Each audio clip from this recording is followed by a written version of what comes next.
और चलिए सीधे अब आपको लिए चलते हैं दिल्ली, जहां मुख्यमंत्री डॉक्टर मोहन यादव का दौरा जारी है। नजफगढ़ विधानसभा में सीएम बीजेपी प्रत्याशी के समर्थन में जनसभा को संबोधित कर रहे हैं। उत्तम नगर के सर्वोत्तम प्रत्याशी जोरदार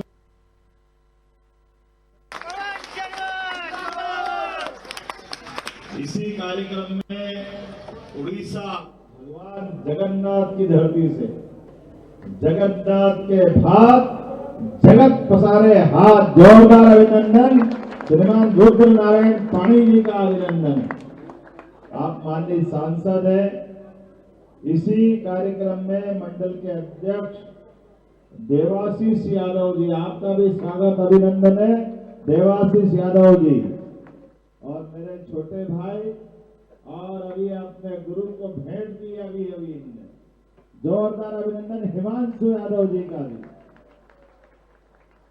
क्या जोरदार क्या क्या नाम लिखे यहाँ पे। पवन शर्मा जी खड़े हैं, रुद्र पाणी जी सांसद बन के आए, मोहन यादव आपके बीच भाषण दे रहे हैं, राम अवतार जी यहाँ मौजूद है, सब देवता यहीं आ गए। जोरदार अभिनंदन करो। तुम बचे ही नहीं है। जेपी शर्मा जी मैं आज ये तालमेल बिठाने का प्रयास कर रहा था। यशस्वी प्रधानमंत्री श्रीमान नरेंद्र मोदी जी का जोरदार अभिनंदन करो। हमारे अपने देश के गौरव और दुनिया के सबसे बड़े लोकप्रिय नेता, दुनिया के सबसे बड़े गणतंत्र के हमारे माननीय प्रधानमंत्री, जिनके माध्यम से दुनिया का सबसे बड़ा लोकतंत्र, दुनिया का सबसे युवा देश आज गौरवान्वित हो रहा है। एक ऐसे हमारे नायक है जिनके लिए हर देश का व्यक्ति चाहता काश प्रधानमंत्री हो तो मोदी जैसा हो, ये सबका सपना होता। हमारे तो आनंद है ही। हमारा दुश्मन देश पाकिस्तान, उस दुश्मन देश के राजनेता पूर्व प्रधानमंत्री इमरान खान भी कहते हैं काश मोदी हमारे नेता होते, हमारे पाकिस्तान में होते। व्यक्ति का व्यक्तित्व, चरित्र, जीवन, हमारे यहाँ हिमालय की सबसे बड़ी चोटी है एवरेस्ट की चोटी, और जिनका चरित्र एवरेस्ट की चोटी से भी ऊपर है, हमें इस बात का गर्व है वो कमल के फूल वाली पार्टी के प्रधानमंत्री है। जोरदार अभिनंदन करें श्रीमान नरेंद्र मोदी जी का। ये भी सुखद संयोग है। हमारे बीच यशस्वी प्रधानमंत्री ने कल अपना 8वां बजट सरकार के माध्यम से जनता को लोकार्पित किया। और बजट क्या दिया? भारत के सब प्रकार से आगे बढ़ने के, महिला, गरीब, युवा, किसान सभी लोगों को समान रूप से आगे बढ़ने के लिए जिसमें अवसर छिपे हुए हैं, ऐसा बजट, जिस बजट के माध्यम से भारत 21वीं शताब्दी का सबसे अच्छा देश बनने जा रहा है। जोरदार अभिनंदन करें हमारे पूरे बजट का और सरकार की भावना का। लेकिन पता नहीं क्या चक्कर है, आपको समझ में आए तो बता देना। आज हम जिन प्रत्याशी के बीच बात कर रहे हैं, इनका तो बड़ा भाग्य की बात है। भगवान राम का भी रथ अटक रहा था, विजय रथ। जब भगवान के साथ एक घटना घटी, एक बहुरूपिया उस समय भी आया, जिस बहुरूपिये ने माता सीता का अपहरण किया था। माता सीता के अपहरण को याद रखना, ये बहुरूपिये हमेशा हर युग में आते हैं, अपनी मूल भावना को छिपाते हैं। पहले सोने का मृग बताया, सोने का मृग भगवान राम को भ्रमित करने के लिए सीता माता के माध्यम से। ये पूरा प्रपंच जितने बहुरूपीय होते हैं, ये चालाक होते, झूठ बोलते हैं, इन्हें उनने सबने रचना बना करके भगवान राम लक्ष्मण को दूर कर दिया। और सच्ची कहानी तब चालू हुई जब ये दुष्ट चरित्र रावण बहुरूपिया बन करके सीता माता का हरण करने आया। ये यहाँ का भी दिल्ली वाला बहुरूपिया है। ये अपना उसी षड्यंत्र के माध्यम से सरकार बना करके सबको बेवकूफ बना रहा है। इसके षड्यंत्र के आधार पर चरित्र देखो आप इसका।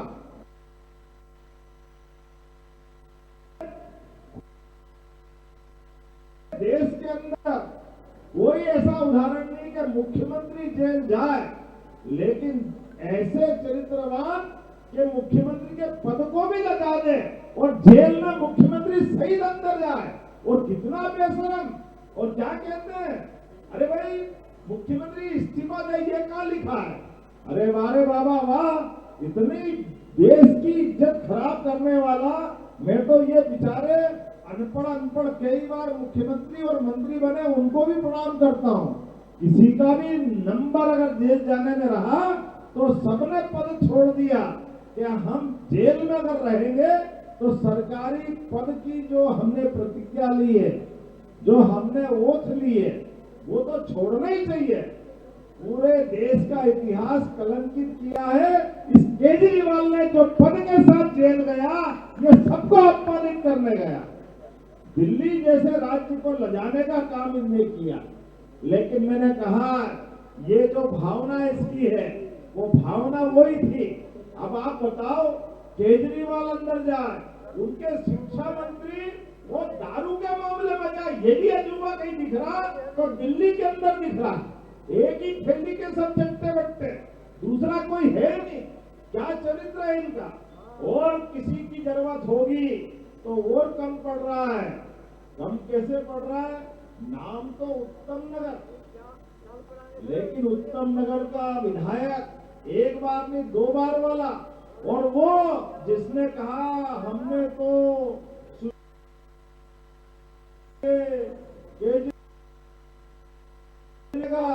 खुद दारू में बंद, उनका शिक्षा मंत्री बंद, और उनके विधायक सबसे वसूली करने जाए। धूप करना चाहिए इस विधानसभा के लिए। इस विधानसभा के अंदर विधायक कौन से चुन रहे हैं जो रंगदारी टैक्स ले रहे हैं? अरे दिल्ली सहित लोकतंत्र को लगाने का काम कर रहे हैं। याद रखना, अब हमारे बीच ये मौका है, किसी को भी भूलना नहीं है। और भाग्य कितना अच्छा है, भगवान राम का काल हो या भगवान कृष्ण का काल हो, भगवान राम के समय भी इसी पापी रावण की लंका जलाने में पवन पुत्र की भूमिका थी। याद रखो, जोरदार अभिनंदन करो, आपके प्रत्याशी भी पवन पुत्र है।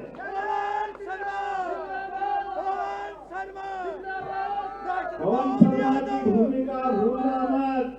पवन जी ने उस समय भी मारुति नंदन बनकर लंका जलाने के लिए समुद्र में छलांग लगा करके दुश्मन के घर में घुस के मारा था। पूरे पाप को जला करके राख किया था। और देवता में देवता पवन शर्मा की भूमिका मैं मारुति नंदन से जोड़ के चलता हूँ। ये वो पवन पुत्र हनुमान की गाथा है जिनने रावण के समय रावण की लंका जलाई और कौरव पांडव के समय धर्म का ध्वज धारण करके भगवान कृष्ण के माध्यम से कौरवों का नाश किया है। जोरदार अभिनंदन करो हमारे भी। इस ऐतिहासिक घटना को याद रखना। हनुमान वो देवता है जिनने सदैव धर्म के मार्ग पे चलने का संकल्प लिया, जिसका चरित्र सदैव सबको लालायित करता है। भगवान हनुमान अपने जीवन काल से बल, बुद्धि, पराक्रम सबके दाता और अपने जीवन चरित्र से सुमार्ग पे चलने के लिए ले जाते हैं। देखो केजरीवाल खुद बंद हुए, शिक्षा मंत्री सहित कई लोग बंद हुए, लेकिन पद का कैसा लालच, जिसके लिए अपनी पार्टी का आदमी जेल जाए तो जाए, उनकी घरवाली को लड़ाई, ये तो कहीं देखा ही नहीं हमने। ये तमाशा यहाँ देखा। इतना कोई चरित्र से गिर सकता है क्या? कहने की बात इतनी है कि समझदार को इशारा काफी। आज मैं कमल के फूल की बात कर रहा हूं तो उत्तम नगर वाले तो समझ रहे हैं ये फैले हुए कीचड़ में हमारी पार्टी का तो कितना बढ़िया चुनाव चुन रहे हैं। जोरदार अभिनंदन हो कमल के फूल वालों का। ये सारे फैले हुए कीचड़ में एकमात्र आशा अपेक्षा है कमल के फूल वालों की। और दुनिया का सबसे बड़ा लोकतंत्र गौरवान्वित कर रहा है। दुनिया की सबसे बड़ी पार्टी अगर दुनिया में अपनी धाक और साख लेके आगे बढ़ रही है तो वो है भारतीय जनता पार्टी, जिसके नेता कहते हैं ना खाऊंगा ना खाने। जोरदार अभिनंदन करो हमारे अपने इस अभियान के लिए। भारतीय जनता पार्टी का सरकार बनाने का संकल्प अर्थात बेईमानों के खिलाफ संघर्ष का संकल्प, भारतीय जनता पार्टी के मुख्यमंत्री की सरकार बनाने का संकल्प मतलब अन्याय के खिलाफ संकल्प, भारतीय जनता पार्टी के चुनाव में जीतने का मतलब विकास का संकल्प, भारतीय जनता पार्टी के चुनाव जीतने का मतलब दुनिया के अंदर राजनीतिक दल को गौरवान्वित करने का संकल्प। आज के इस अवसर पर हम और आप ये जो 48 घंटे बचे हैं, कल परसों शाम बल्कि कल ही शाम तक जब ये 5 बज जाएंगे आखिरी दौर में भूलना मत, ये नकली हिरण खिलाएंगे फिर झूठ बोलेंगे, लेकिन हमको इनके झांसे में नहीं आना है। हमको हमारे अपने हनुमान पे भरोसा करना है। करेंगे ना भरोसा? उधर से आवाज से करेंगे तो अपने स्थान पे खड़े हो जाओ, दोनों हाथ की मुट्ठी बांधो। एक एक व्यक्ति जब तक कि भाजपा के पक्ष में वोट नहीं डला दे तब तक शांति से नहीं बैठेंगे। पवन शर्मा की जीत जब तक आखिरी वोट पेटी में नहीं डल जाए तब तक शांति से नहीं बैठेंगे। मैं अब आपके बीच में आपको सबको पवन शर्मा बना करके आप सब प्रत्याशी रहेंगे। बोलो सब तैयार है?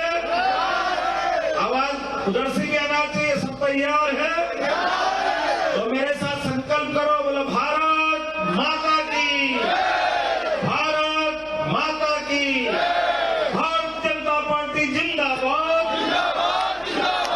भारतीय जनता पार्टी जिंदाबाद। बहुत बहुत धन्यवाद। भारत माता की जय।